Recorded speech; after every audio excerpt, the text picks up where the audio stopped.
Status अभी अमित महतो वाला case में, क्योंकि जिस प्रकार से वो गाली गलौज किया है, जेल चला गया है, आज कोर्ट में आप भी दिखे हैं और जो जो केस की है वो भी दिखी।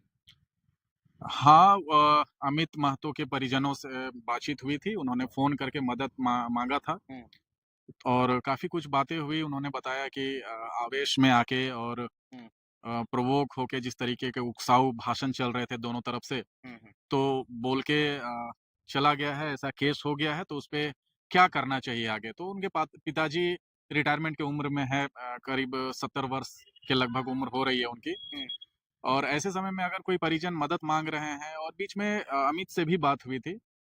रिसेंट जब वो अरेस्ट हुआ था उस समय वीडियो में वो माफ़ी भी माँगा आदिवासी समाज से कि अगर जाने-अनजाने में हुँ, आवेश में आकर कुछ ऐसा शब्द निकल गया है या ऐसा कुछ बात निकल गया है जिससे समाज को हुँ, तकलीफ़ पहुँचा है तो उसके लिए माफ़ी माँगा है वो।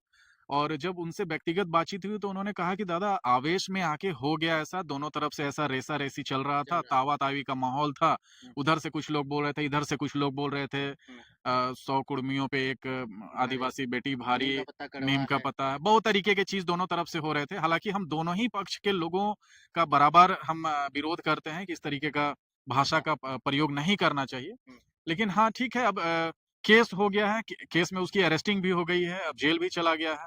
अब हमें क्या करना चाहिए? हुँ, देखिए मेरे हम लोग क्या है कि हम लोग समाधान निकालने की बात करते हैं। जब हम अमित मुंडा के साथ खड़ा हुए, जी, तो हमारे ही समाज के लोग हमको ज़्यादा गाली द विरोध करने लगे। विरोध करने लगे, गाली देने लगे, फ़ोन करके बहुत तरीके के बात बोलने लगे कि बताइए वो पूरे कुर्मी समाज की बहन के बारे में इतना हुँ, भद्दी टिप्पणी समुदाय किया बता और आप उसके समर्थन में चले गए, समझाने उसको चले गए।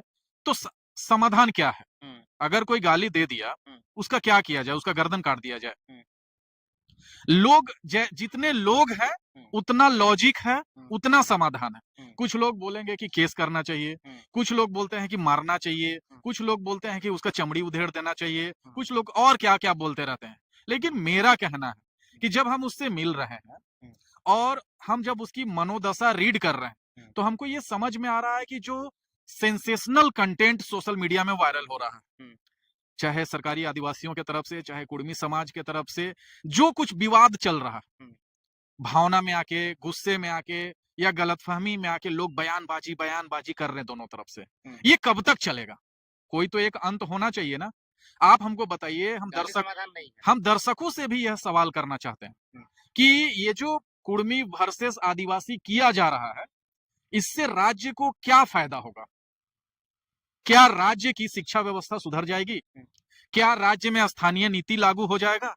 क्या यहाँ के बेरोजगार लोगों को नियोजन मिल जाएगा? हुँ, क्या स्वास्थ्य व्यवस्था जो चरमराई हुई है, आए दिन आप देखते हैं कि प्रसव पीड़ा में हुँ, आदिवासी मूलवासियों की मौत हो मौत जाती हो रही है, कोई खटिया में टाँग के ले जा अस्पताल ले जा रहा है, कोई एम्बुलेंस के अभाव में 100 का हड्डी तोड़ के उसको बोरा में भर के ले जा रहा है, रोज़ी-रोज़गार नहीं मिल रहा है। रोज़ी-रोजगार नहीं मिल रहा है, पलायन हो रहा है। हुँ, दक्षिणी छोटा नागपुर का कोई ऐसा आदिवासी घर नहीं होगा, कोई ऐसा आदिवासी परिवार नहीं होगा जिसकी बहन-बेटी मुंबई में और कलकत्ता में और बैंगलोर और सूरत में बेची नहीं जा रही है। दाई बनाने के लिए बेचा जा रहा है। मानव तस्करी चरम पे है। हुँ, आप बताइए, आप रांची स्टेशन चले जाइए, आप हटिया स्टेशन चले जाइए, वहाँ पे पर डे सैकड़ों की संख्या में आदिवासी मूलवासी बहनों को दिल्ली और बड़े शहरों में दाई का काम, नौकरानी का काम के लिए बेचा जा रहा है। राज्य की असल समस्या, राज्य की असल चुनौती क्या है? हुँ, कुर्मी चुनौती है या आदिवासी चुनौती है? लेकिन मेन अपोनेंट तो अभी वही बना हुआ है। अपोनेंट बना दिया जा रहा है।